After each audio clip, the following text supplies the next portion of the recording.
Hi friends, ఈ వీడియోలో మనం y పారామీటర్స్ నేర్చుకుందాము. సో y పారామీటర్స్ అంటే ఏంటి, వాటి ఈక్వేషన్స్ ఏంటి అనేది మనం నేర్చుకుందాం. మనం ఆల్రెడీ ప్రీవియస్ క్లాసెస్లో నేర్చుకుంటున్నాము 2-port నెట్వర్క్ అంటే ఏంటి అని. మళ్ళీ ఒకసారి రివైండ్ అవుతాము. So this one is I1 and voltage is V1 at one port, అంటే పోర్ట్ 1 దగ్గర. ఇదేమో పోర్ట్ 2, ఇక్కడ వోల్టేజ్ వచ్చి V2, కరెంట్ వచ్చి I2. y parameter equations are ఏం రాసుకుంటాం, y parameters I1 I2 are the functions of V1 V2. ఇది star mark point, మనకి ఇది బాగా తెలియాలి, గుర్తుండాలి. సో ఇక్కడ నుంచి నేను ఈక్వేషన్స్ రాస్తున్నాను. So I1 equals to y11 V1 plus y12 V2, అలాగే I2 equals to y21 V1 y22 V2. ఇది గుర్తుంటే మనం ఇవి రాసేయచ్చు. ఇందులో మనం ఆల్రెడీ ప్రీవియస్ వీడియోస్లో చెప్పుకున్నాం ఏంటిదంటే, అవైలబుల్ గా ఉన్న మనకు 2-port నెట్వర్క్ లో ఉండే 4 పారామీటర్స్ లో 2 డిపెండెంట్ గా తీసుకుంటాము, 2 ఇండిపెండెంట్ గా తీసుకుంటాం. సో వాటిని బేస్ చేసుకునే పారామీటర్ ఈక్వేషన్స్ రాసుకుంటున్నాం. ఇక్కడ ఇవి 2 వీటి మీద డిపెండ్ అయ్యి ఉంటాయి. సో ఇవి 2 ఏమనాలి, ఇండిపెండెంట్ పారామీటర్స్. ఇవి 2 dependent parameters on V1 V2. So equations ఏం రాసుకుంటున్నాము, I1 equals to y11 V1 plus y12 V2 and I2 equals to y21 V1 plus y22 V2. ఓకేనా. ఇప్పుడు ఇండివిజువల్ గా పారామీటర్స్ కనుక్కుందాం. ఎన్ని పారామీటర్స్ ఉన్నాయి, 4 పారామీటర్స్ ఉన్నాయి. ఈ ఈక్వేషన్స్ నుంచి 4 పారామీటర్స్ డైరెక్ట్ గా రిజాల్వ్ చేయలేము. సో దానికోసం ఏం చేద్దామంటే, ఈ ఈక్వేషన్ మీరు అబ్జర్వ్ చేయండి. ఇది కావాలి అంటే ఈ టర్మ్ 0 అయిపోవాలి, అదర్వైజ్ ఈ టర్మ్ కావాలి అంటే నాకు ఈ టర్మ్ 0 అయిపోవాలి. అందుకని ఏం చేద్దామంటే, ఫస్ట్ కేసెస్ లోకి మాట్లాడుకుందాం. సో కేస్ 1 ఏం చేద్దామంటే V2ని 0 చేద్దాం. సో V2 0 చేయడము అంటే షార్ట్ సర్క్యూట్ పోర్ట్ 2ని షార్ట్ సర్క్యూట్ చేయాలి. అప్పుడు ఈక్వేషన్ లో చూడండి, I1 equals to y11 V1 plus 0 కదా.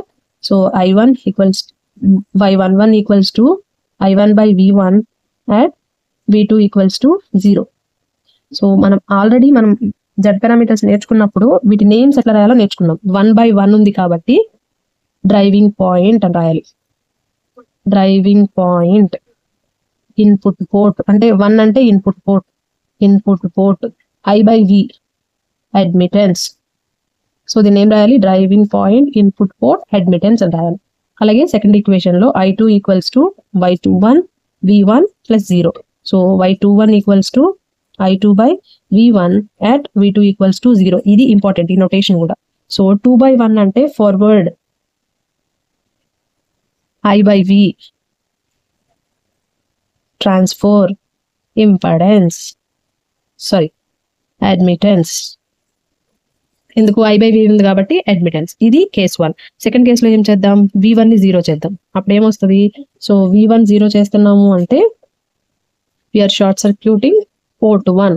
సో అప్పుడు మళ్ళీ ఈక్వేషన్ నుంచి ఏం రాయొచ్చు, I1 equals to 0 plus y12 V2. y12 equals to I1 by V2 at V1 equals to 0. దీన్ని ఏం రాయాలి, 1/2 ఉంది. ఇక్కడేమో 2/1 ని నేను ఫార్వర్డ్ అని రాస్తే 1/2 ఏమని రాయాలి, రివర్స్, ట్రాన్స్ఫర్, I/V కాబట్టి అడ్మిటెన్స్ అనే వచ్చినాయి అన్నిట్లో, చూసారా. So we can say the y parameters as admittance parameter or short circuit parameters. ఎందుకు, 2 కేసెస్ లో షార్ట్ సర్క్యూట్ చేస్తున్నాం కదా, అందుకని మనం షార్ట్ సర్క్యూట్ పారామీటర్స్ అని రాయొచ్చు. అలాగే సెకండ్ ఈక్వేషన్ లో సబ్స్టిట్యూట్ చేస్తున్నాం. అప్పుడు I2 equals to 0 plus y22 V2. ఇప్పుడు y22 equals to I2 by V2. Condition ఏంటిది, అట్ I1 ఈక్వల్స్ టు 0. 2/2 ఉందిగా, మళ్ళీ సేమ్ ఇలాగే 1/1 ఉంటే ఏం రాసాం, డ్రైవింగ్ పాయింట్ అని రాసాం. ఇక్కడ కూడా డ్రైవింగ్ పాయింట్. ఇప్పుడు 2/2 కాబట్టి output port I/V admittance. So దీని నేమ్ ఏంటిది, driving point output port admittance. ఇవి నేమ్స్ కూడా మనం సింపుల్ గా గుర్తుపెట్టుకోవచ్చు, ప్రతిసారి బై హార్ట్ చేయాల్సిన అవసరం ఏం లేదు, ప్రతి పారామీటర్ చదివినప్పుడు కూడా. ఓకే,